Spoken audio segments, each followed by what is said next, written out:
Voilà, bonjour à tous et à toutes. Vous allez bien? Bon, super. Bon, on est heureux de se retrouver. C'est bizarre parce que même quand on est placé et tout ça, il y a quand même plus de monde au fond que devant. C'est un truc de fou, ça. C'est dingue. C'est une loi naturelle qui dépasse le naturel. Non, je vous embête. Alors, on est vraiment très heureux de se retrouver ce matin, de partager ces moments et on bénit le Seigneur.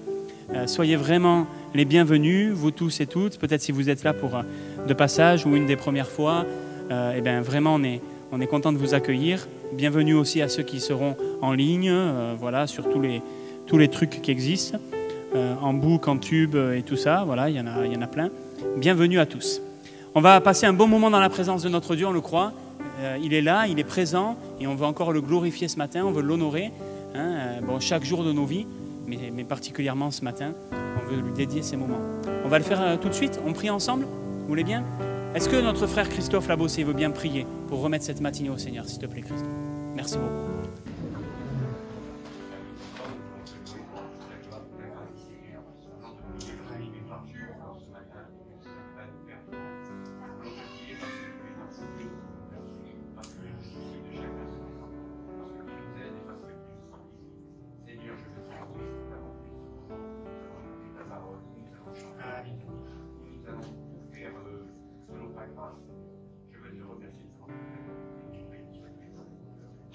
Amen. Alléluia. Amen. Est-ce que vous voulez qu'on chante? Tant mieux parce que c'est prévu. C'est bon de chanter pour notre Dieu. Et je vous propose qu'on commence ce matin en chantant la bonté de Dieu. Amen. On a prévu quelques chants qui nous parlent du fait que Dieu est bon. Vous avez goûté à la bonté de Dieu? Amen. Hein? C'est bon de se souvenir, de se rappeler combien Dieu est bon. Même si, c'est vrai, parfois il y a des circonstances particulières, peut-être difficiles. Peut-être ce matin, tout le monde n'est pas dans une vie qui est toute rose et parfaite. Mais malgré cela, et même, j'allais dire, justement, au travers de ces circonstances difficiles, on peut expérimenter, goûter la bonté de Dieu. Alors ceux qui veulent peuvent se lever à leur place, parce qu'on a le droit de se lever et de s'asseoir, mais pas de bouger. Hein. Mais vous avez le droit de vous lever et de chanter debout, mais ceux qui le veulent seulement. Il n'y a pas de pression, bien sûr. Si c'est pas possible, il n'y a pas de... Mais sentez-vous libre. Sentez-vous libre. Le Covid nous empêche de nous déplacer, mais il ne nous empêche pas de nous lever, de taper des mains et de chanter de tout notre cœur. Amen. Alléluia. Il faut même chanter plus fort pour que ça traverse le masque. Non, c'est pas vrai. Allez, on y va.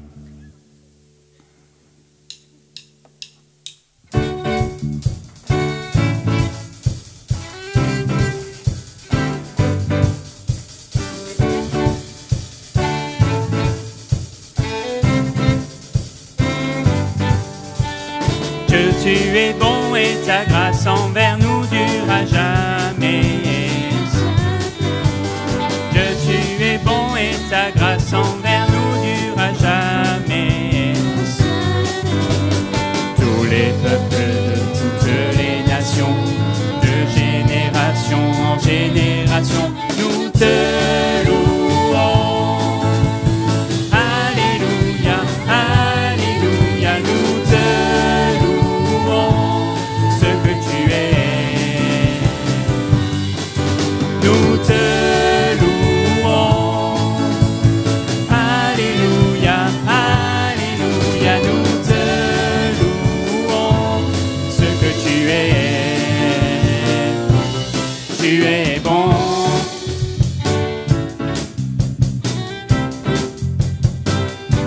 Dieu, tu es bon. Dieu, tu es bon et ta grâce envers nous durera jamais. Dieu, tu es bon et ta grâce envers nous durera jamais. Tous les peuples de toutes les nations, de génération en génération, nous te louons. Alléluia, alléluia, nous te louons, ce que tu es. Nous te louons. Alléluia, alléluia, nous te louons. que tu es bon.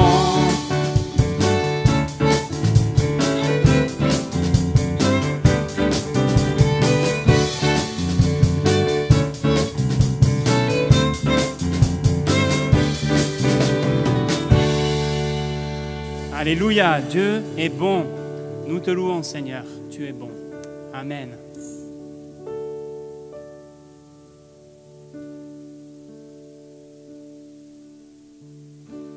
Que le roi de mon cœur soit la montagne où j'accours, la source où je vais boire. Oh, il est mon chant. Que le roi de mon cœur soit l'ombre où je me cache, la rançon pour ma vie. Oh, il est mon chant. Tu es bon, bon, oh, tu es bon, bon, oh,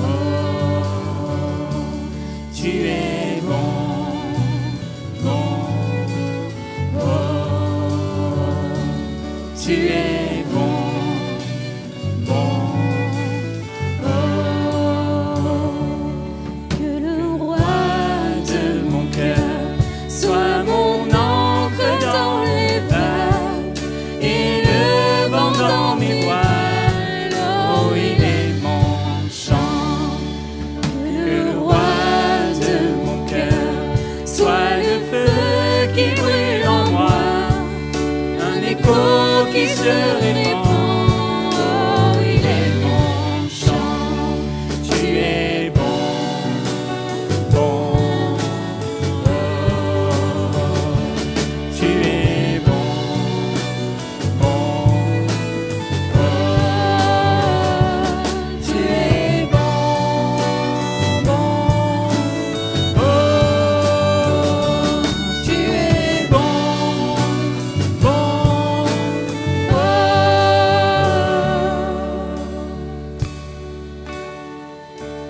tu n'abandonneras, ne m'abandonneras jamais.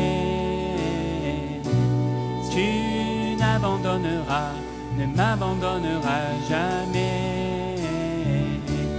Tu n'abandonneras, ne m'abandonneras jamais. Tu n'abandonneras, ne m'abandonneras jamais. Tu n'abandonneras, tu n'abandonneras, ne m'abandonneras jamais. Tu n'abandonneras, ne m'abandonneras jamais. Tu n'abandonneras, ne m'abandonneras jamais. Tu n'abandonneras, ne m'abandonneras jamais. Tu es bon, bon, oh. Tu es bon, bon, oh. Tu es bon, bon, oh. Tu es bon, bon, oh. Un cri sur mes lèvres, ma vie te célèbre. Tu es bon, tu es bon. Vent, soleil ou pluie, mon cœur te redit. Tu es bon, tu es bon, Seigneur. Nous chantons ta bonté, un cri sur mes lèvres, ma vie te célèbre. Tu es bon, alléluia, tu es bon. Vent, soleil ou pluie, quelles que soient les circonstances, Seigneur. Oui, tu es bon. Tu es bon. Encore une fois, un cri sur mes Tu lèvres, es bon. un cri sur mes lèvres, Seigneur. Un cri sur mes lèvres, ma vie te célèbre. Tu Tu es bon, tu es bon. Vent, soleil, pluie, mon cœur se redit. Tu es bon, tu es bon.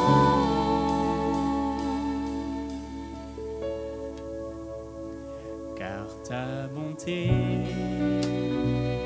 vaut mieux que la vie, car ta bonté vaut mieux que la vie. Mes lèvres célèbrent tes louanges, j'élèverai mes mains en ton nom.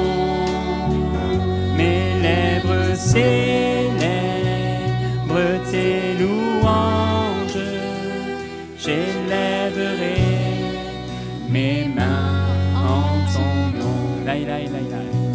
Lai, lai, lai, lai, lai, lai, lai. Lai, lai, lai, lai, lai, lai, lai.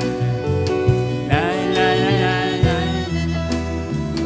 Lai, lai, lai, lai, lai, lai, lai. Car ta bonté vaut mieux que la vie, car ta bonté vaut mieux que la vie.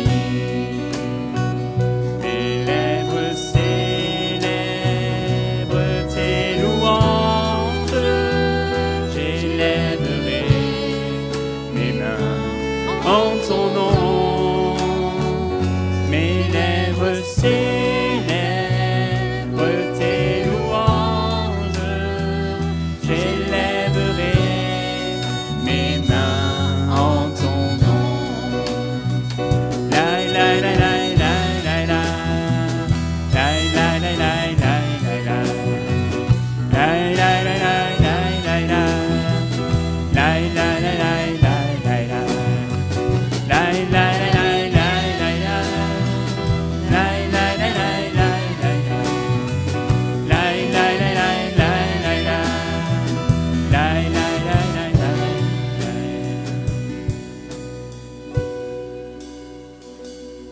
Un cri sur mes lèvres, ma vie te célèbre. Tu es bon, tu es bon. Vent, soleil ou pluie, mon cœur te redit. Tu es bon, tu es bon. Un cri sur mes lèvres, ma vie te célèbre. Tu es bon, tu es bon. Vent, soleil ou pluie, mon cœur te redit. Tu es bon, tu es bon. Alléluia, Seigneur. Ta bonté vaut mieux que la vie. Nos lèvres célèbrent tes louanges ce matin. Nous élevons ton nom, Seigneur. Oui, tu es bon, tu es grand, tu es puissant, tu es digne d'être adoré. Sois béni notre roi. Amen, Jésus. Alléluia. Ô Père céleste, qui est semblable à toi? Toi, le roi de nos cœurs. Toi, Seigneur, le sauveur, celui qui règne, celui qui est souverain, qui peut tout, qui tient tout dans sa main. Amen, Jésus. Alléluia. Nous t'adorons, Seigneur. Amen, Jésus. Nous célébrons ta bonté, Seigneur notre Dieu. Nous célébrons ta grandeur, ta miséricorde, ta fidélité, ta sainteté, ta justice, Seigneur. Qui est semblable à toi?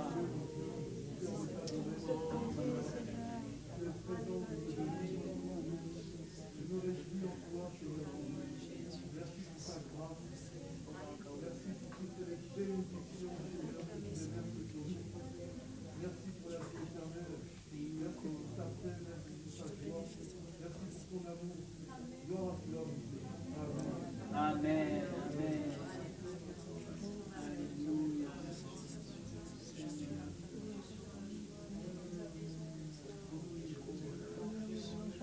Oh Seigneur, comment ne pas te louer, comment ne pas adorer ton nom. C'est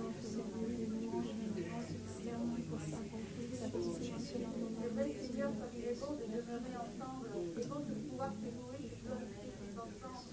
Malgré cette vie qui a changé, Père, mais toi qui ne changes pas, et que nous restions dans la foi, Seigneur, que tu nous fasses grandir avec toi, que nous puissions continuer de pouvoir être ensemble pour te louer, te glorifier. Louange et gloire à toi, mon Dieu. Gloire à toi. Merci. Merci pour tout. Oui, Jésus. Oui, Seigneur.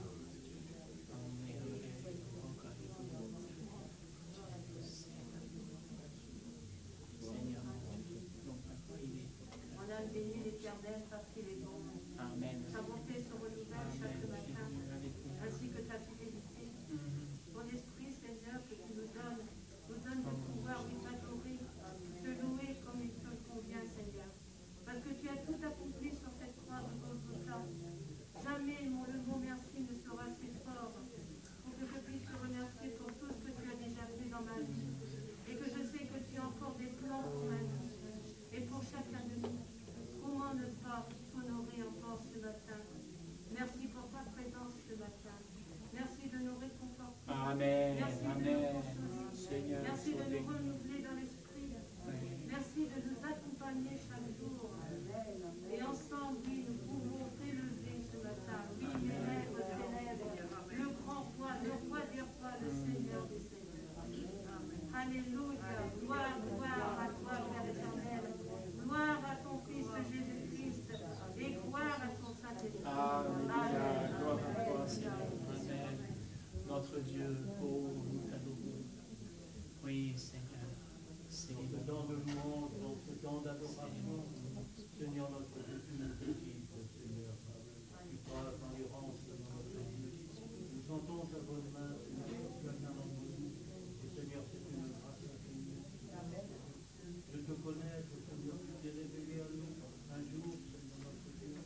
Tu as changé notre façon de voir, tu as changé notre façon de comprendre, Seigneur, les choses spirituelles. Seigneur, combien le spirituel est important, combien le spirituel il doit conduire nos vies. Seigneur notre Dieu, c'est toi le spirituel, c'est toi qui nous conduis parce que tu nous connais. Tu sais qui nous sommes, Seigneur notre Dieu, avant même que nous soyons. Vous savez que tu es tout, Seigneur notre Dieu. Alors nous te bénissons ce matin, nous te rendons toute la gloire parce que tu es un Dieu d'amour, Seigneur notre Dieu, et ton amour est fort pour tes enfants. Seigneur notre Dieu, mais tu aimes ce monde, Seigneur, et tu voudrais que nous connaissions la joie de ton bonheur. Alors, Seigneur, pose encore ton regard sur cette terre ce matin et bénis-la. Amen. Amen, Jésus. Merci, Seigneur. Oh, oui, Seigneur.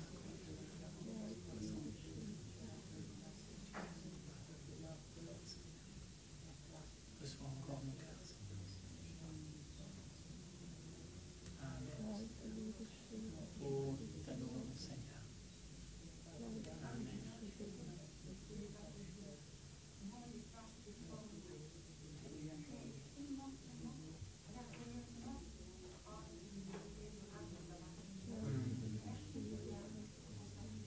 Amen.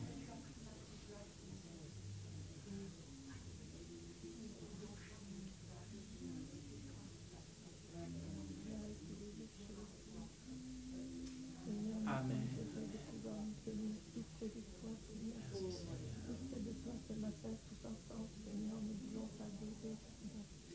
Apporter toute la reconnaissance de la terre. Seigneur, tu es digne de louange et d'adoration.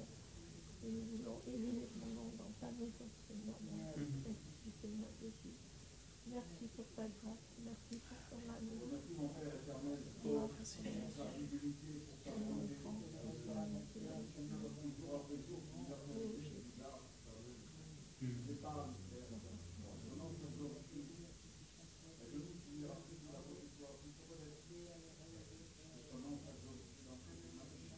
Amen.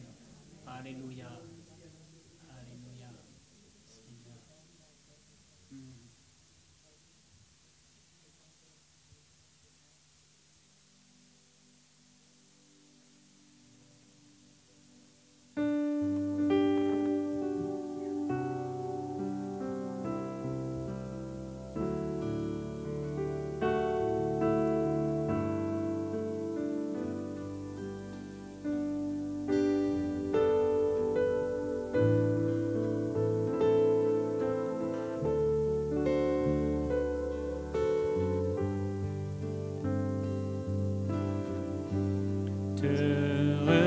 ressembler, Jésus,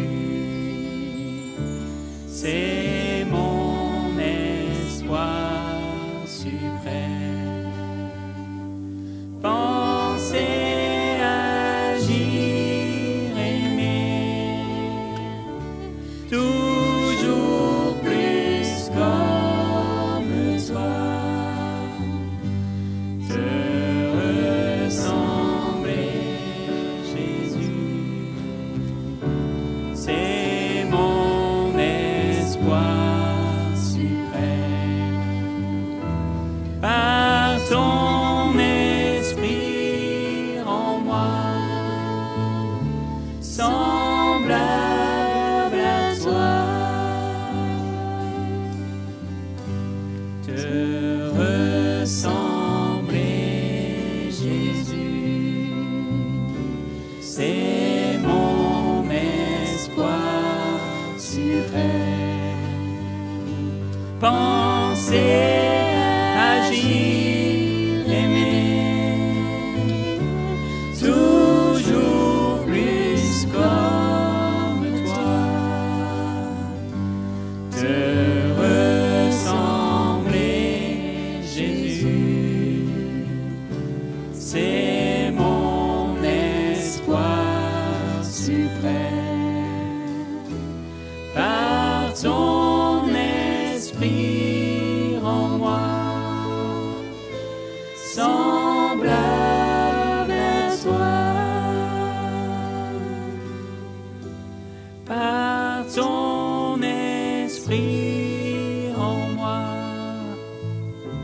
semblable à toi. Par ton esprit en moi, semblable à toi. Oh Seigneur, oui, te ressembler, t'honorer, Seigneur. Glorifier ton nom dans nos vies encore. C'est notre désir, Seigneur.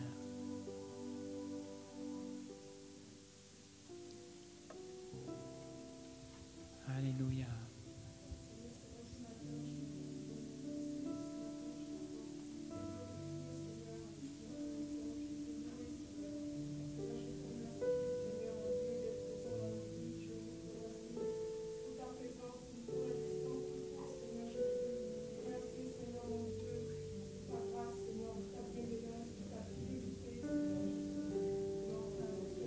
Amen.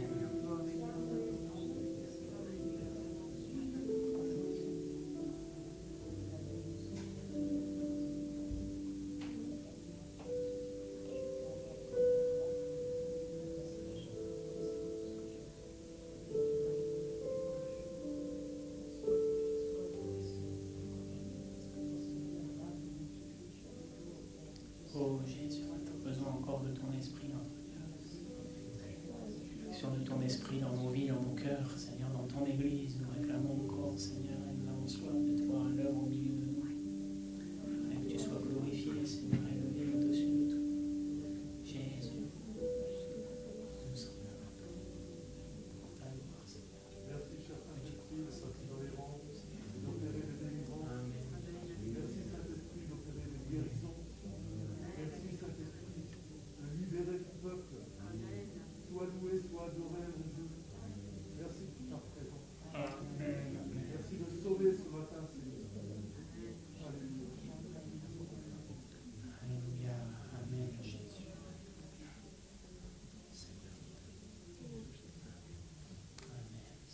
Seigneur, tu es un Dieu merveilleux, un Dieu merveilleux, un Dieu glorieux, Seigneur. Tout ce que tu fais est parfait, Seigneur. Tout ce que tu fais est beau, merveilleux, comme toi, Seigneur Jésus. Seigneur, merci pour ta grâce, merci pour ton amour, merci pour la paix que tu répands dans nos cœurs, Seigneur. Merci parce que tu nous aimes, Seigneur. Tu nous as aimés.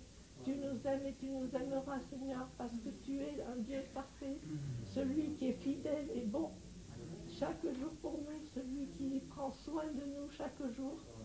Merci, Seigneur. Merci d'avoir fait de nous tes enfants. Merci, Jésus. Amen, amen. Gloire à C'est toi. vrai, merci Seigneur. Oh, Jésus. Tu as voulu nous chercher, Seigneur. Tu as fait ce que personne ne pouvait faire. Merci, notre Dieu. Adorons, Seigneur. Amen. Il y a tellement de sujets de reconnaissance, mon Dieu, et les mots sont tellement faibles pour exprimer tout ce que tu as fait pour nous, Seigneur Jésus, mais je ne peux pas rester la bouche fermée. Je veux te louer, Seigneur. Je veux t'adorer, Seigneur, même avec mes faibles mots, te dire toute la reconnaissance qu'il y a dans mon cœur pour tout ce que tu as fait, Jésus. Merci d'être venu me chercher. Merci d'avoir fait de moi ton enfant, Seigneur Jésus. Merci parce qu'aujourd'hui, j'ai cette espérance d'un jour être avec toi dans le ciel, Seigneur. Comment c'est vrai de ne pas te louer, de ne pas t'adorer, Seigneur, ce matin, quand on pense à toutes les merveilles que tu as fait, tout ce Dieu tellement puissant que tu es, pourtant tellement proche de nous, Seigneur, mon Dieu. Merci d'être avec nous ce matin encore. Merci pour cette présence que tu nous accordes, Seigneur, mon Dieu. Merci pour cette grâce que tu nous fais d'être avec nous, Seigneur. Merci encore pour tout, Jésus. Amen. Sois loué, Jésus. Alléluia. Alléluia.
lassé de fatigue, s'était assis autour de ce puits et vit venir cette femme.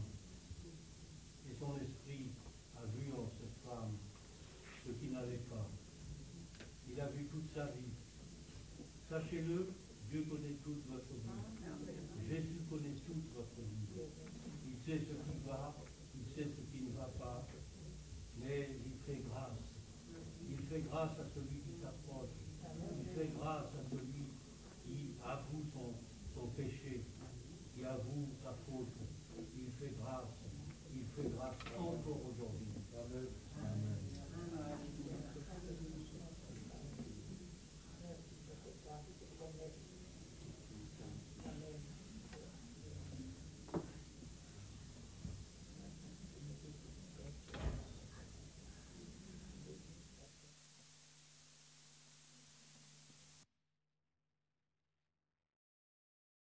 Alléluia. Voilà, on va partager la parole de Dieu tout de suite. Normalement, la scène est prévue et on a encore un chant, mais on fera ça à la fin. Si vous voulez bien, on va simplement ouvrir ensemble la parole de Dieu. Et j'aimerais partager avec vous ce matin vraiment dans la lignée de ce qu'on a partagé, de ce qui a été partagé depuis le début du mois, depuis le début de l'année, on va dire. Voilà. Alors rassurez-vous, c'est pas parce que je vous ai dit que c'était un petit peu la direction dans laquelle je voulais je crois pas que ce soit moi, mais je crois que le Seigneur veut nous amener dans cette année. C'est pas parce que c'est cela que je prêcherai que sur ça et sur le domaine de la prière et de la piété. Mais encore ce matin, j'aimerais continuer en parlant de ça. Alors, je ne sais pas si vous connaissez cette histoire. Je ne sais pas du tout si c'est une histoire vraie ou si c'est une légende qu'on se raconte entre pasteurs pour se galvauder. Mais je ne sais pas si vous connaissez cette histoire. Il y avait un pasteur dans une église qui est venu un jour et qui a prêché un message. Et puis le message, c'était un message, quoi. A priori, ça a plu à l'église, je ne sais pas trop, ça on ne le sait pas. Mais la semaine d'après, il revient et il reprêche le même message. Alors les gens se disent, tiens, c'est bizarre, il a un peu déraillé. Le pasteur, il a eu un moment d'absence là, dans la préparation. Et puis le troisième dimanche, il revient, il reprêche le même message. Alors là, il commence à se dire, oula, il y a un problème là. C'est grave. Puis la quatrième fois, alors là, les anciens vont le voir de l'église et lui disent, attention, ça fait 4 fois que vous prêchez le même message, pasteur, il y a un souci. Et alors le pasteur, il dit, écoutez, tant que je ne verrai pas que le message il est exercé, je continuerai à le prêcher. Ça veut dire qu'il y en a besoin. Donc voilà, donc rassurez-vous, c'est pas pour ça que j'insiste. Hein. C'est parce que bien sûr, je crois qu'on a toujours des progrès à faire, mais rassurez-vous, c'est pas comme ça. C'est pas parce que je considère que vous m'avez pas écouté ou pas entendu. Il n'y a pas de souci. Je sais que, par la grâce de Dieu, vous êtes volontaire et vous avez ce désir de progresser avec le Seigneur comme on l'a tous et je vous remercie. Mais encore ce matin, j'aimerais partager sur ce thème, oui, de la piété, de l'intimité avec Dieu, et j'aimerais le faire au travers d'un texte qu'on trouve dans le 2e livre des Rois. Et effectivement, pour ceux qui ont reçu les messages, j'ai reçu des messages en retour. J'avais fait une petite erreur dans les SMS et tout ça que je vous ai envoyé. Ce n'est pas un roi, mais c'est bien 2 rois. Et on lit ensemble dans le 2e livre des Rois, au chapitre 4, donc. Et on lit à partir du verset 8. On va parler ce matin de la chambre haute. Alors, on ne voit pas trop, mais c'est un lit. Hein. Bon, c'est un lit de place, king size et tout ça. Hein, mais bref, je ne suis pas sûr que c'était le lit qu'avait Élisée dans le texte qu'on va lire. Mais lisons ensemble 2 Rois, chapitre 4 et verset 8. Un jour, Élisée passait par Sunem. Il y avait là une femme de distinction qui le pressa d'accepter à manger. Et toutes les fois qu'il passait, il se rendait chez elle pour manger. Elle dit à son mari, « Voici, je sais que cet homme qui passe toujours chez nous est un saint homme de Dieu. Faisons une petite chambre haute avec des murs, et mettons-y pour lui un lit, une table, un siège et un chandelier, afin qu'il s'y retire quand il viendra chez nous. » Élisée, étant revenu à Sunem, se retira dans la chambre haute et y coucha. Il dit à Géasi, son serviteur, « Appelle cette Sunamite. » Et Géasi l'appela et elle se présenta devant lui. Et Élisée dit à Géasi, « Dis-lui, voici, tu nous as montré tout cet empressement. Que peut-on faire pour toi?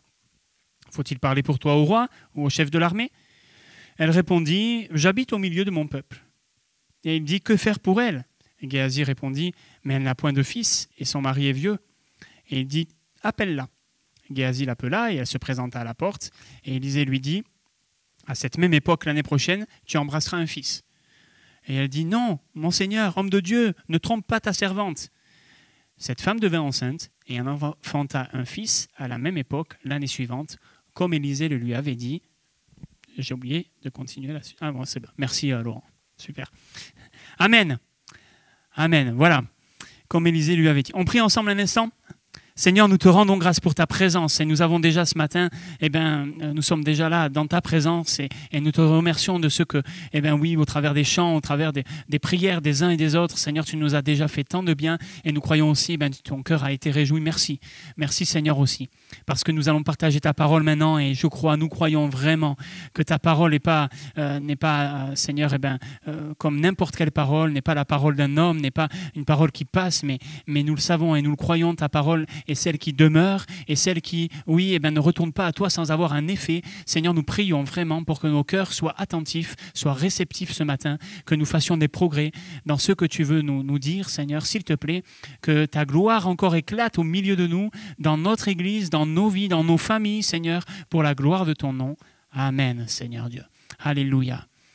Alléluia. Donc voilà, j'aimerais partager avec vous sur ce thème de la chambre haute. Alors pour ceux qui viennent aux réunions de prière, j'avais déjà effleuré un petit peu le sujet. Ça remonte à quelques mois en arrière. Et bon, je vais retravailler un petit peu parce que vous avez sûrement déjà entendu prêcher sur ce texte.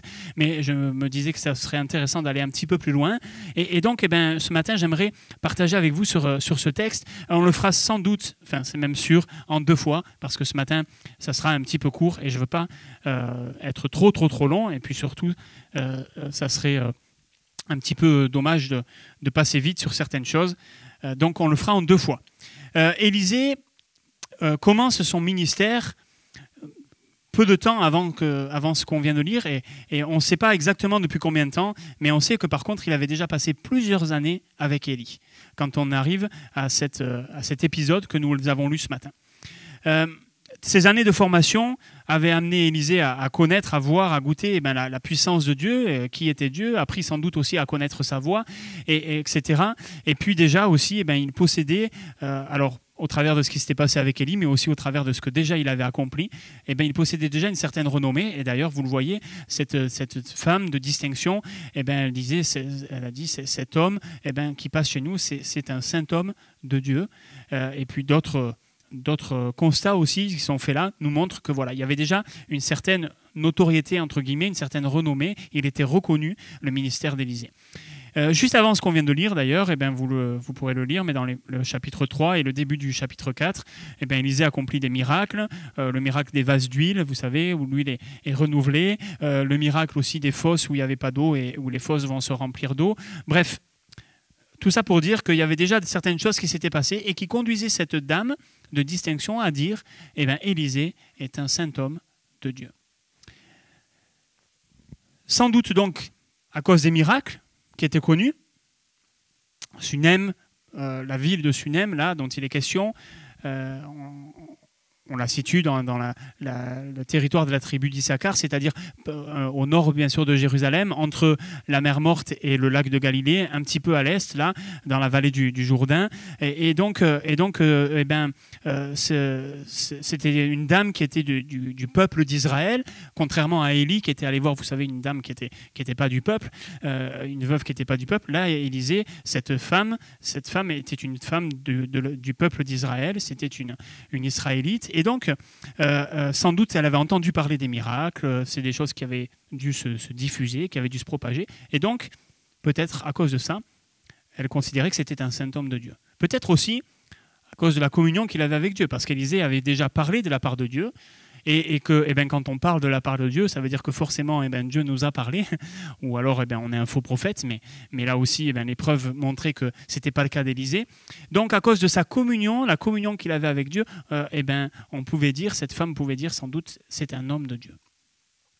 À cause aussi de son cœur droit. Si vous lisez le chapitre 3, là aussi vous vous rendrez compte que Élisée va prendre des positions déjà assez tranchées pour la vérité, pour la justice, et notamment par rapport au roi du peuple d'Israël, qu'il a refusé d'aider enfin, d'une certaine manière, mais il a dit, parce qu'il y a Josaphat, le roi de Juda avec toi, je vais t'aider, je vais te parler, mais sinon, voilà, il n'y aurait pas eu moyen parce que le roi d'Israël faisait n'importe quoi et que donc du coup, il y avait une prise de position, il avait un cœur droit, un cœur saint, et il y avait la sainteté qui était importante, vous lirez si vous voulez dans le chapitre 3, les versets 13 et 14. Et puis aussi, peut-être, sans doute, à cause de sa sollicitude, là aussi, je vous ai parlé de ce miracle avec la veuve, avec les vases d'huile, et on voit que Élisée va venir en aide à cette dame qui peut-être avait voilà, pas une place particulièrement élevée dans la société, c'était une simple veuve. Pourtant, il va s'occuper d'elle, il va prendre soin d'elle en accomplissant ce miracle pour elle. Et ce témoignage, sans doute suffisait aussi peut-être pour cette dame riche pour qualifier Élisée de saint homme de Dieu. Toutes ces choses faisaient que voilà, c'était un témoignage. Pourquoi je vous dis cela ? Avant d'aller plus loin, parce que je crois que c'est important que notre vie témoigne de notre attachement à Dieu, comme c'était le cas pour Élisée d'ailleurs. Une vie qui témoigne de l'attachement à Dieu. Alors, ça se manifeste de plusieurs manières. Des miracles, oui, je crois que Dieu veut manifester sa puissance en se servant de nous. Je crois que Dieu veut qu'on ait une réelle communion intime avec lui. Je crois que Dieu veut nous parler, bien évidemment, et je sais que vous le croyez aussi. Je crois aussi que nous avons et que nous devons avoir un cœur qui est droit et qui aime la sainteté et la justice. On en a parlé aussi un petit peu la semaine dernière. Et puis je crois aussi que ce que Dieu nous demande et que ce qui est une marque de vraiment un homme de Dieu, une femme de Dieu, quand je dis homme, vous comprenez que c'est valable aussi pour les femmes, c'est d'être quelqu'un qui a de la compassion, de la sollicitude, qui est tourné vers les autres. Et la Bible nous dit même, et Jésus le dira, c'est à l'amour que vous avez les uns pour les autres que tous connaîtront que vous êtes mes disciples. Donc oui, c'est important. Cette femme donc, qui considère Élisée comme étant un homme de Dieu, et cela nous apprend que nous devons nous aussi avoir une vie qui est à la hauteur et en adéquation avec ce que Dieu attend de nous. Dit à son mari, voilà, écoute, cet homme-là qui passe, c'est un saint homme de Dieu, alors faisons-lui une petite chambre haute.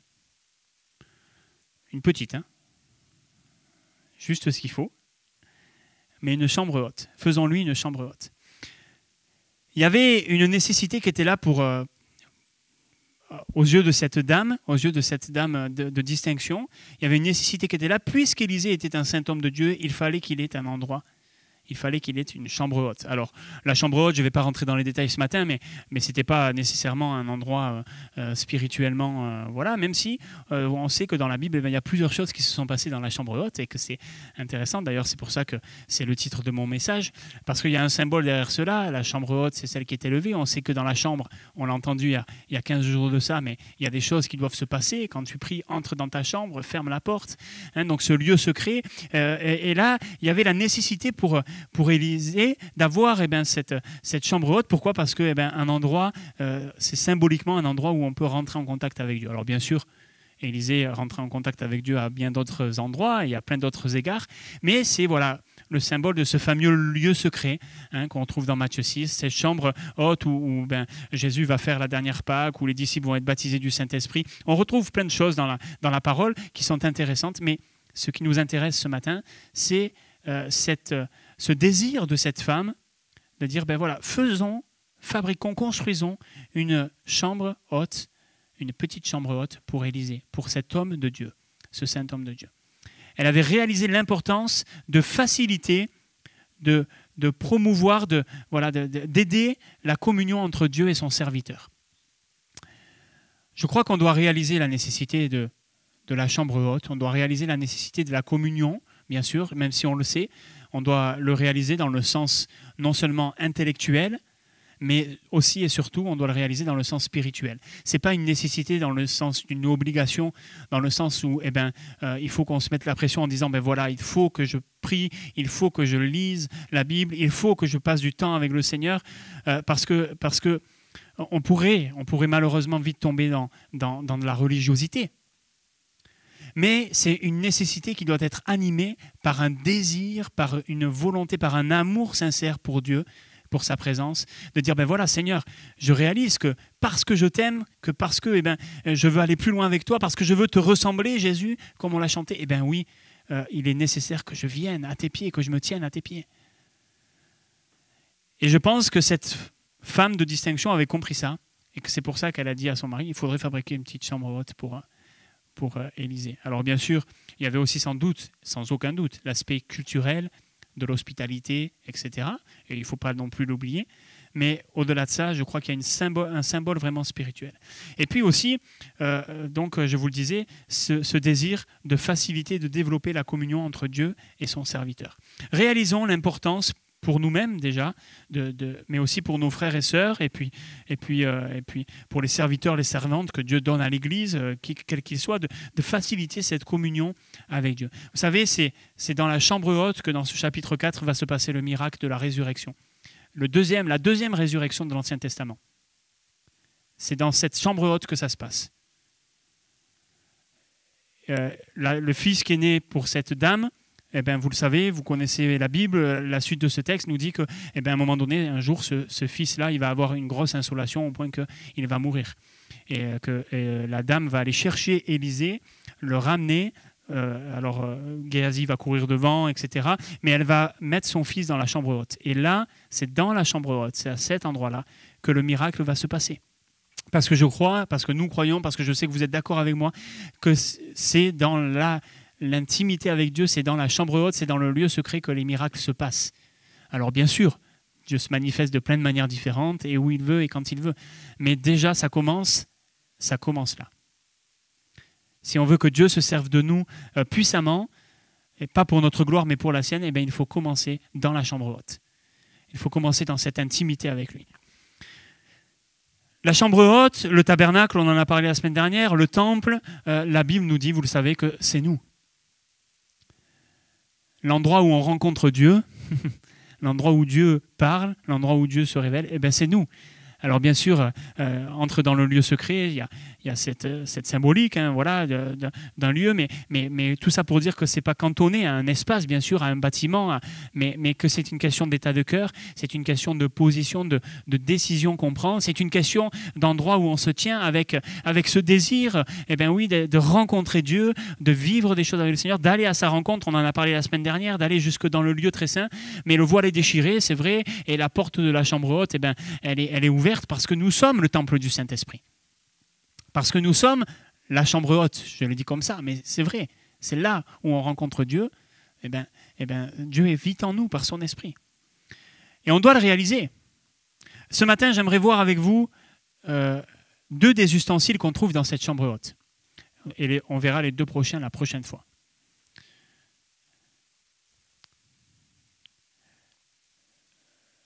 Ustensiles, mobilier, appelez ça comme vous voulez, les meubles, voilà, les choses qu'il y a là, qu'il y avait. C'est assez intéressant de voir ce que cette dame dit. C'est mentionné comme ça et c'est précisé dans la parole. Et je crois qu'il n'y a pas de hasard dans la parole de Dieu. Mais elle dit, ben voilà, on va faire une chambre haute.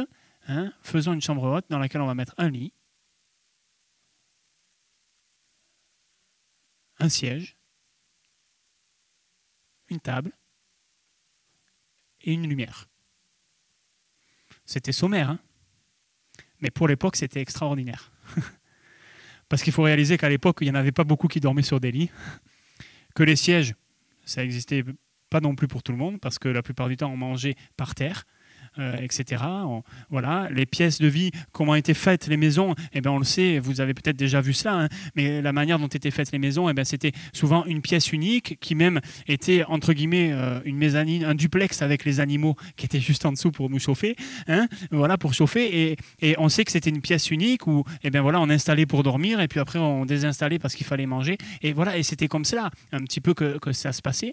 Alors bien sûr, il y avait sans doute des maisons de différents styles, etc. Et là, il nous a dit que c'était une dame de distinction, qui avait sans doute une certaine aisance matérielle. Alors peut-être que sa maison était plus grande, mais elle dit quand même, faisons une chambre haute. Et ces chambres hautes, ces pièces de réception, des fois, ou de rassemblement qu'on avait au-dessus de la maison, c'était voilà, des coins qui étaient là, parfois donnant sur le toit, ou parfois, voilà, souvent même on pouvait y accéder de l'extérieur. Et donc elle dit, on va mettre un lit, on va mettre une table, on va mettre une chaise, et ça c'était le confort. Après la lampe, oui, c'est vrai que c'était quelque chose qu'on trouvait un petit peu partout, mais le reste c'est plutôt, c'est plutôt particulier. Et alors quels sont les symboles de ces choses-là? Qu'est-ce que ça nous apprend? Qu'est-ce que ça nous apprend? Plusieurs choses. Alors, on va commencer avec le lit. La première chose que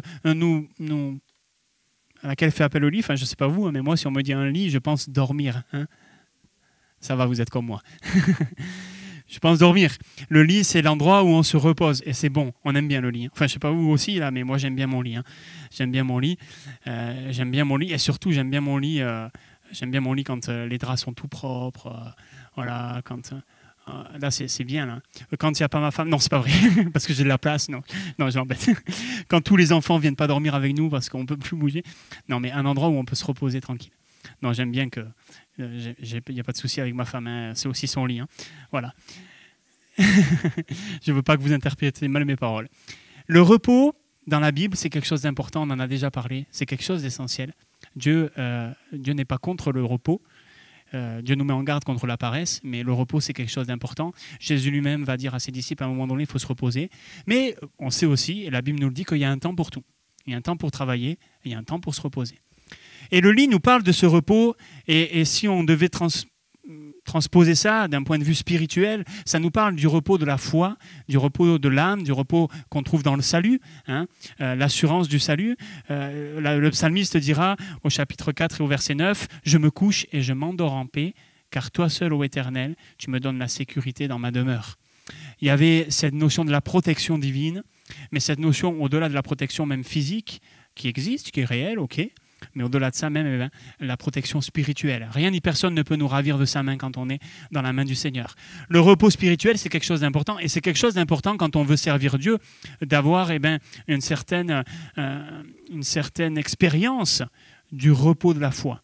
Parce que sinon, on va vite être angoissé, apeuré par toute l'opposition, par les difficultés, par peut-être les persécutions que l'on peut rencontrer, dont la Bible parle et qui sont réelles. Donc c'est important d'avoir un endroit où on peut se réfugier, et cet endroit, c'est la foi. Je me réfugie dans les bras de mon Seigneur, de mon Sauveur, par la foi. Je sais à qui j'appartiens, je sais en qui je suis. La deuxième chose dont nous parle le lit aussi, c'est le symbole de la nuit. Le lit est associé à la nuit, enfin, normalement. Alors pour ceux qui travaillent de nuit, ils passent plus de temps dans le lit de la journée, mais en théorie quand même, quand on est dans le lit, c'est la nuit. On dort la nuit et on vit le jour. Et dans la Bible aussi, là aussi, la nuit, alors elle a plusieurs symboles, hein. Bien sûr, les ténèbres ont un symbole plutôt négatif, bien sûr, plutôt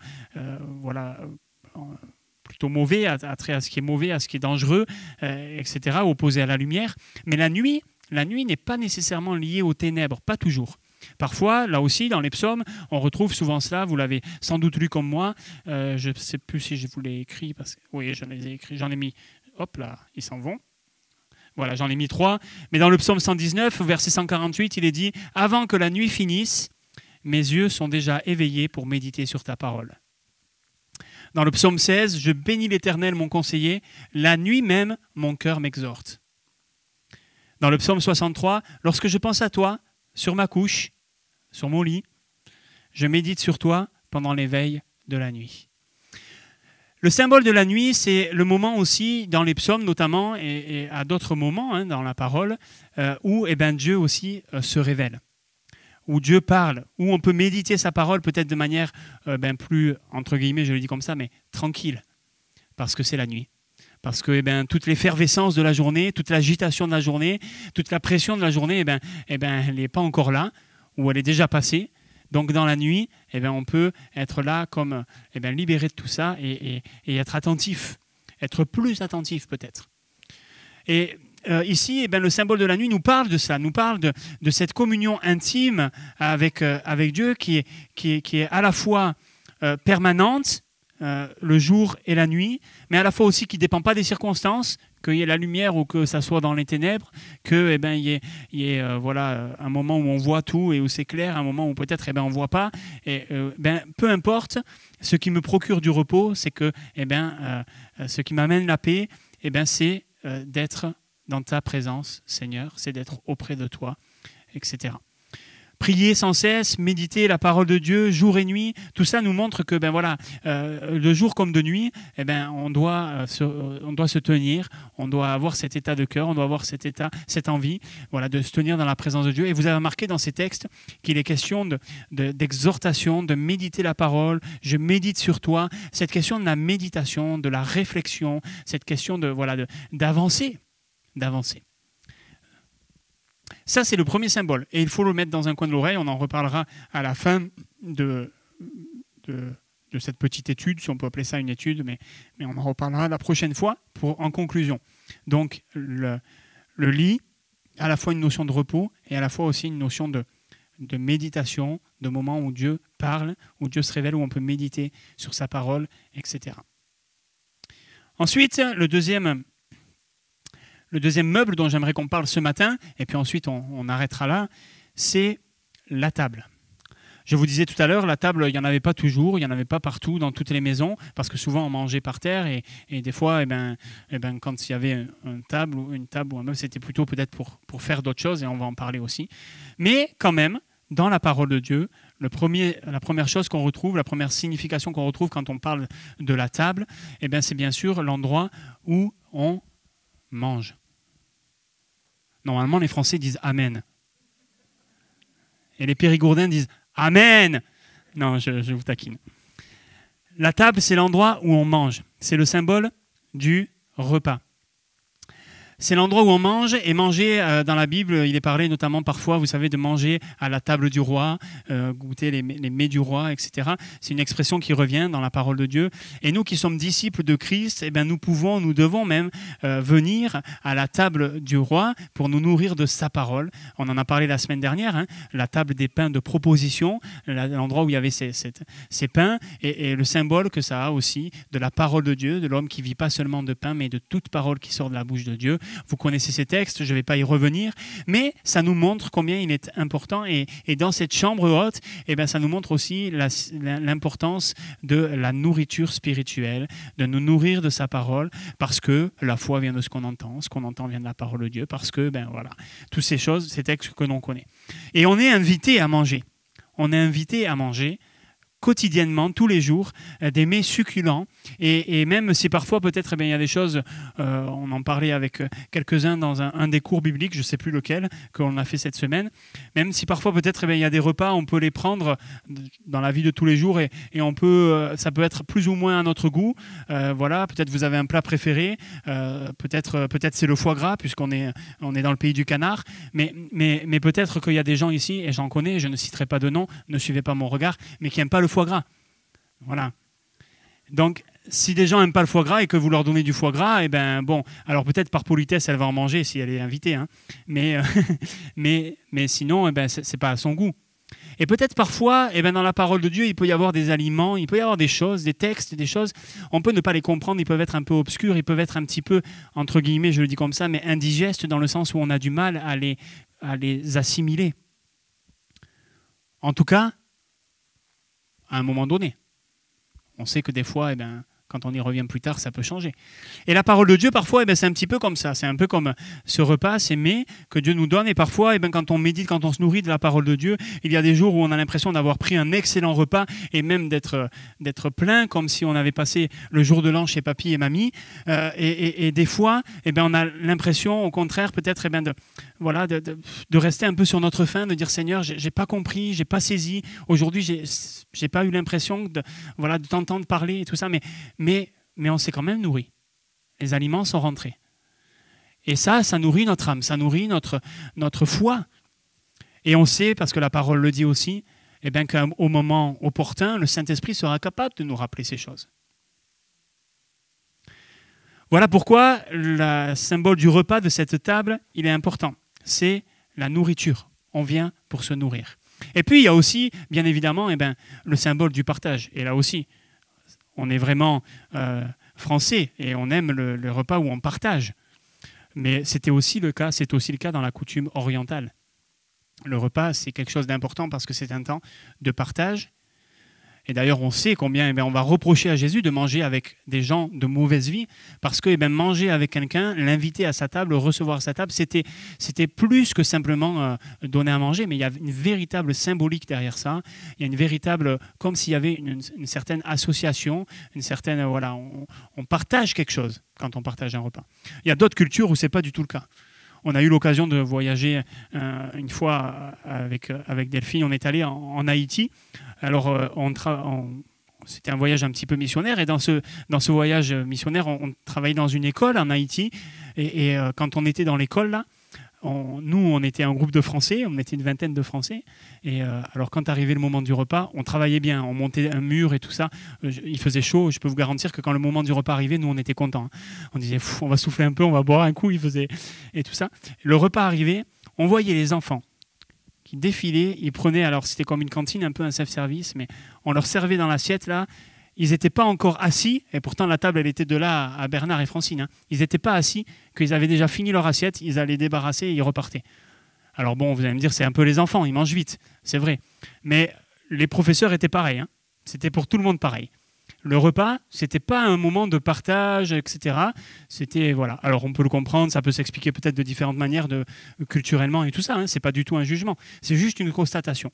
Pour dire que voilà, dans notre culture, on sait ce que c'est que partager un repas, on prend le temps, des fois ça commence à midi, on ne sait pas quand ça termine, avant 18h parce qu'il y a le couvre-feu, mais voilà, il y a ce moment de partage, où on échange, on apprend à se connaître, et la table, c'est aussi ce symbole-là.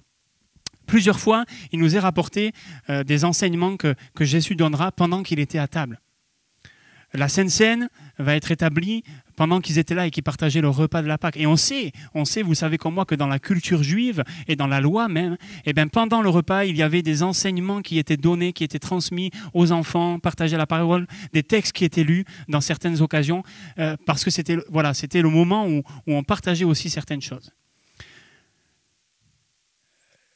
C'est important de partager ce qu'on mange et ce qu'on a à manger. La Bible nous dit, vous savez, partage ton pain avec celui qui a faim. C'est important de se nourrir, c'est vrai, mais c'est important de partager.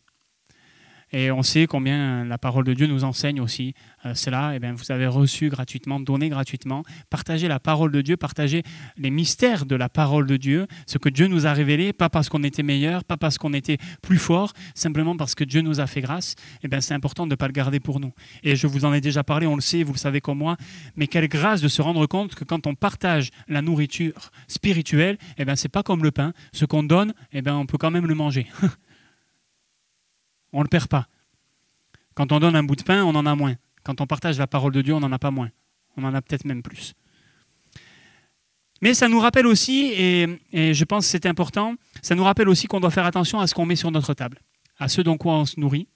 Parce que, vous savez, ce que nous nourrissons en nous, c'est ce qui va triompher. On en reparlera un de ces quatre avec une belle petite histoire quand on fera un culte de famille. Mais ce qu'on nourrit en nous, c'est ce qui va triompher en nous. Si vous nourrissez votre chair, si nous nourrissons notre chair, si nous nourrissons nos envies, nos désirs, ce sont eux qui vont triompher en nous. Si nous nourrissons notre âme de bonnes choses, de choses spirituelles, de choses qui viennent de Dieu, c'est Dieu qui triomphera, le Saint-Esprit qui triomphera en nous. Tout dépend de ce que l'on donne à manger à notre âme. L'apôtre Paul dit aux Corinthiens, vous savez, vous ne pouvez pas boire la coupe du Seigneur et la coupe des démons. Vous ne pouvez pas participer à la table du Seigneur et à la table des démons. 1 Corinthiens 10, 21. On ne peut pas avoir sur la table plusieurs mets d'origine différente. Il faut que du label bleu, c'est ce qui vient du ciel. C'est tout. 100% céleste, 100% divin. C'est ça qu'on a besoin de manger. La table aussi, c'est le symbole du travail. Ça ne veut pas. Non, le travail, il ne veut pas. Non, pas le travail. Oui, parce que, on se voit dans la Bible aussi, on trouve ça, vous le savez, Jésus, à un moment donné, dans le temple, va renverser les tables des changeurs. On voit aussi, quand il va appeler l'apôtre Matthieu, Lévi, qui était là à la table des péages, au bureau des péages, la table des péages, c'est ce même mot aussi dans le grec, parce que oui, il y avait ce symbole de la table qu'on utilise pour travailler, de bureau. Peut-être vous travaillez sur votre table de salon ou de salle à manger, parce que nous maintenant on a plusieurs tables, il y en a une table basse, une table haute, une table très haute, etc. Mais la table, c'est ce symbole du travail. Ce symbole du travail, et ça nous rappelle là aussi que, en ce qui concerne la parole de Dieu, il faut la méditer, il faut la travailler, et il faut la travailler même tant qu'il fait jour. Voilà. Et quand on se met sur la table, c'est pour travailler. On s'appuie, là, on va en parler dans un instant, mais on se met dans une position où on est apte à travailler, à prendre du temps peut-être, et travailler, méditer la parole, l'étudier, ça demande un certain effort, ça demande un certain engagement, c'est vrai. Hop là, ça y est, j'ai passé.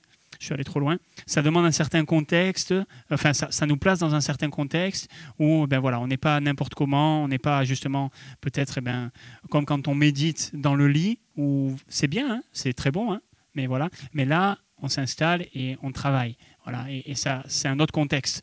C'est un autre contexte. Ça demande d'autres choses, ça fait appel à d'autres choses. Et puis la table, vous l'avez lu, c'est aussi le symbole de l'appui et du soutien. La parole de Dieu, c'est notre appui, c'est notre soutien. C'est notre cadre. La table des pains de proposition dont on a parlé la semaine dernière nous parle de ce Dieu qui pourvoit à tout, qui est notre soutien, qui pourvoit en toutes choses.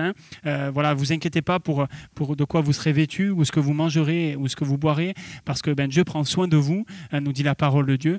Mais la table des pains de proposition nous parle à la fois de la parole et à la fois de ce Dieu qui pourvoit, Dieu qui donne tout ce qu'il faut. Dans les Proverbes, chapitre 7, versets 2 et 3, il est dit « Observe mes préceptes et tu vivras. Garde mes enseignements comme la prunelle de tes yeux. Lis-les sur tes doigts et écris-les sur les tables de ton cœur. » Que Dieu nous aide. Je ne l'avais pas écrit ce texte, non. Je l'avais pas écrit. Que Dieu nous aide vraiment à être de ceux et de celles qui se mettent à table. Pas dans le sens peut-être où on peut l'entendre, mais dans le sens de se dire, oui, Seigneur, je veux prendre du temps pour travailler, pour méditer ta parole. Je veux prendre du temps pour partager, pour manger, pour me nourrir, pour pouvoir aussi après donner à d'autres. Et je veux m'appuyer, je veux compter sur ta parole. Ah si, je l'avais mis, il arrive.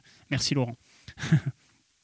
Voilà, je ne veux pas aller plus loin. Déjà, j'ai un peu dépassé le temps que je m'étais fixé. On parlera la prochaine fois du siège et du chandelier, de la lampe. Mais ce sur quoi j'aimerais attirer votre attention ce matin, déjà, et vous le verrez la prochaine fois aussi, c'est l'aspect central dans cette chambre haute de la symbolique de la parole de Dieu. Voilà. Il y a ce temps où on vient dans la présence de Dieu, il est alimenté par cette vie de prière. Il est alimenté par la parole de Dieu. Ici, on a parlé du lit où on se repose sur sa parole dans la foi, où on est dans cette nuit en train de méditer la parole, quelles que soient les circonstances. Cette table aussi où on mange, où on se nourrit, où on partage, où on travaille la parole de Dieu, où on s'appuie sur elle. Et il y a vraiment l'aspect central de cela. Quand cette femme de distinction décide de construire la chambre haute, de faire la chambre haute pour le prophète Élisée, cela doit nous amener à réaliser combien on a besoin de construire cette chambre haute, c'est-à-dire ce moment, ce lieu, cet instant où on vient dans la présence de Dieu avec ce désir de mieux le connaître, de passer du temps avec lui, de travailler sa parole, de se nourrir, etc. Je sais que ce que je vous dis, ce n'est pas nouveau. Mais nous avons encore besoin de monter, d'entrer dans cette chambre haute. On va partager ensemble la Sainte Seine dans un instant, et le partage de la Sainte Seine, c'est aussi dans cette chambre haute qu'on va aller. Cette chambre où Jésus a rompu ce pain, où il a partagé ce vin, cette chambre haute où les disciples étaient rassemblés, où il va leur dire « Faites ceci en mémoire de moi ». On va y entrer dans un instant, et on va se souvenir de ce que Jésus a fait, et on va se souvenir du coup de sa parole, de la parole faite chair. On va se souvenir en mangeant ce pain aussi, en mangeant le corps de Christ, que c'est la parole que nous mangeons. La parole de vie. On va se souvenir que, oui, nous pouvons et nous avons encore aujourd'hui la possibilité, la liberté d'entrer dans la présence de Dieu, grâce à ce que Christ a accompli. Et on va prendre un chant aussi tout à l'heure, peut-être après que les corbeilles aient commencé de passer, ou peut-être pour terminer, on verra. On va se laisser quelques minutes, on va se laisser conduire. Bob avait une lecture aussi, et on va le laisser faire la lecture qui était prévue, qu'il avait sur le cœur. Mais vraiment, j'aimerais nous encourager pendant ces temps de Sainte Seine aussi, à dire, voilà Seigneur, moi j'ai besoin, j'ai envie, en tout cas, j'ai envie, comme on l'a vu la semaine dernière, d'aller dans le lieu très saint. J'ai envie, comme on l'a vu ce matin, d'aller dans la chambre haute. C'est moi, Seigneur, le temple de ton esprit. Tu m'as fait la grâce de venir habiter en moi. Et Seigneur, je veux être un temple à la hauteur du Dieu que tu es. Je veux développer cette vie, cette intimité, cette communion avec toi. Alléluia. On prie un instant avant de laisser la place à Bob. Seigneur, nous te rendons grâce vraiment et nous te disons merci. Merci pour qui tu es. Merci pour ce que tu as accompli, Jésus. Merci notre Dieu, notre Père, d'avoir envoyé ton Fils mourir pour nous sur cette croix. Parce qu'on réalise que la plus grande des victoires a été remportée. La victoire sur le péché, la victoire sur la mort, la victoire sur les ténèbres. Et Seigneur, si aujourd'hui nous pouvons lire ce texte et le comprendre de cette manière, c'est grâce à ce que tu as fait, Seigneur mon Dieu. Merci. Merci pour ce libre accès qu'on a dans ta présence. Vraiment. Merci mon Dieu pour qui tu es, pour ce que tu fais. Nous te donnons toute la gloire, nous te rendons grâce vraiment et nous voulons ce matin encore te dire aide-nous Seigneur, donne-nous le vouloir, donne-nous le faire, donne-nous de réaliser la nécessité de ta présence, donne-nous Seigneur mon Dieu de goûter aussi aux mets succulents que tu as préparés pour nous aujourd'hui Seigneur mon roi, et chaque jour nous voulons venir et manger à la table du roi, non pas Seigneur pour faire des excès, mais Seigneur, parce que nous savons que ce que tu as préparé, c'est ce qui est le meilleur pour nous. C'est ce qui est excellent. Alors merci mon Dieu. Et merci aussi parce que ces mets sont gratuits. Nous te rendons grâce Seigneur, parce que tu as tout payé. Merci parce qu'on peut venir manger et boire sans rien payer, sans argent. Nous te rendons grâce et nous te glorifions de tout notre cœur, Seigneur. Aide-nous à grandir dans notre communion personnelle, mais aussi dans notre communion collective en tant qu'Église, Seigneur. Nous voulons entrer un peu plus encore dans cette dimension spirituelle de la communion et de la communion fraternelle. Nous voulons, Seigneur, nous aimer comme tu nous aimes. Nous voulons aimer l'Église comme tu l'aimes. Nous voulons, Seigneur, aimer ta présence comme toi, tu aimais la présence de ton Père quand tu étais sur la terre, Seigneur. Merci parce que tu es ce Dieu-là. Merci pour ta présence. Sois béni. Amen, Seigneur. Alléluia. Alléluia.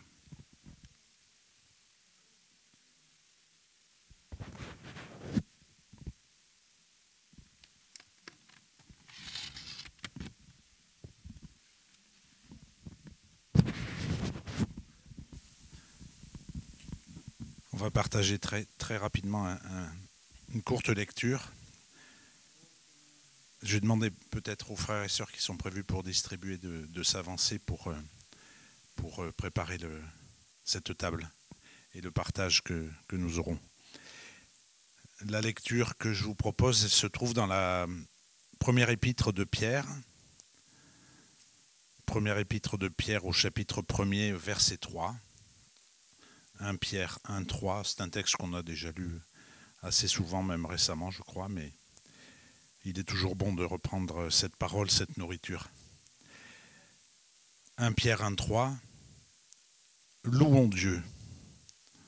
Je pourrais presque m'arrêter là, au moment de partager le pain et le vin. Louons Dieu. Louons Dieu, le Père de notre Seigneur Jésus-Christ. Dans sa grande bonté, il nous a fait naître à une vie nouvelle, en relevant Jésus-Christ d'entre les morts. Nous avons ainsi une espérance vivante en attendant les biens que Dieu réserve aux siens. Ce sont des biens qui ne peuvent ni disparaître, ni être salis, ni perdre leur éclat. Dieu vous les réserve dans les cieux. Dieu nous les réserve dans les cieux. À vous, à nous, que sa puissance garde par la foi en vue du salut, prêt à se manifester à la fin des temps. Amen. C'est l'œuvre de Jésus que nous célébrons ce matin en partageant ce pain et ce vin, en partageant cette nourriture qui est le symbole de ces biens incorruptibles, oui, qui ne peuvent se perdre ni se corrompre. Nous partageons ce matin, Seigneur, ensemble ce pain et ce vin pour nous rappeler de tout ce que tu as accompli pour nous. Pour nous rappeler aussi, Seigneur, que tu nous demandes de passer du temps avec toi autour de la table ou autour de ta parole. Seigneur, aide-nous à avancer, à progresser avec toi, à nous repaître de ces biens, de ces mets délicieux qui sont, Seigneur, tout ce que tu nous enseignes, tout ce que tu nous donnes. Ce matin, merci, Seigneur, pour tout ce que tu nous as apporté, pour ta parole qui nous nourrit, qui nous fait grandir, qui nous fait avancer. Et aide-nous, Seigneur, à être en parfaite communion avec toi à chaque instant. Seigneur, tu bénis ces moments, tu bénis ce partage du pain et du vin. Tu te révèles dans nos cœurs, tu renouvelles chacun de ceux qui ont besoin de l'être, c'est-à-dire tous, Seigneur, nous avons besoin d'être renouvelés en toi. Glorifie-toi ce matin et ce matin, ensemble, louons Dieu. Alléluia.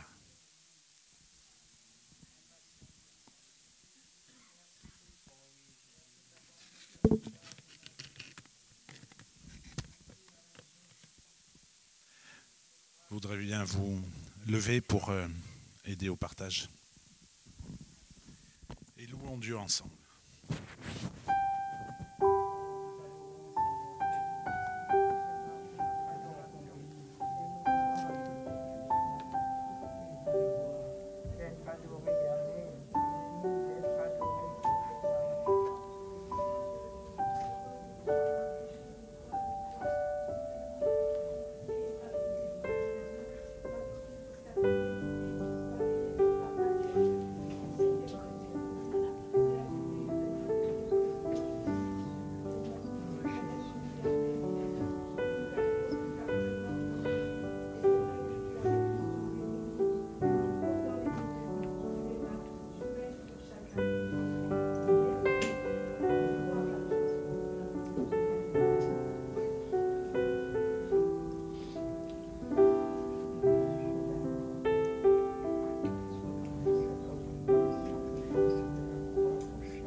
J'ai soif de ta présence, divin chef de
jour à chaque heure. Oh, j'ai besoin de toi. Viens Jésus et demeure auprès de moi. Oh Jésus, ta présence, c'est la vie et la paix. La paix dans la souffrance et la vie à jamais. Chaque jour à chaque heure, oh j'ai besoin de toi. Viens Jésus et demeure auprès de moi. Oh Jésus, ta présence. Oh Jésus, ta présence, c'est la vie et la paix. La paix dans la souffrance et la vie à jamais. Chaque jour à chaque heure, oh j'ai besoin de toi. Viens Jésus et demeure auprès de moi. Alléluia Seigneur. Chaque jour à chaque heure, oh j'ai besoin de toi Seigneur. Viens Jésus et demeure auprès de moi. Alléluia Seigneur. Merci pour ta présence, c'est la vie, c'est la paix Seigneur. On a soif de ta présence Seigneur. Comme une biche soupire après des courants d'eau, notre âme soupire après toi Seigneur. Oh Jésus, nous voulons encore plus de toi, plus de ta présence. Transforme nos vies Seigneur, réforme nos cœurs encore. Ce qui a besoin d'être changé, transformé. Que ta présence soit notre plus grand bien, soit notre richesse. Nous voulons désirer ardemment ta présence Seigneur. Alléluia. Oh merci Seigneur Jésus. Sois béni notre Dieu. Alléluia. Alléluia. Amen. Amen. Je prends encore quelques minutes pour vous faire 2 ou 3 petites annonces. Je vais essayer d'être rapide. Déjà, redire pour peut-être ceux qui nous ont rejoints en route qu'on est très heureux de vous accueillir, de partager ce moment avec vous, avec chacun de vous, en ligne ici. Vraiment, soyez les bienvenus. Si tu peux passer, Laurent, parce que du coup, je n'ai pas la zapette. Hein. Bon, vous pouvez rallumer vos téléphones. C'est quand on fait les annonces avant, voilà. Alors, compte tenu du couvre-feu qui a été avancé à 18h, ça va être compliqué de maintenir la réunion de prière en présentiel. Alors, on s'est posé un petit peu la question de savoir si on la faisait dans l'après-midi, mais finalement, le nombre de personnes que ça pourrait, à qui ça pourrait convenir, eh bien, il est assez petit. Donc, ce qu'on vous propose, on pense, c'est qu'on va reprendre au moins pour les 15 prochains jours les réunions en Zoom le mardi soir.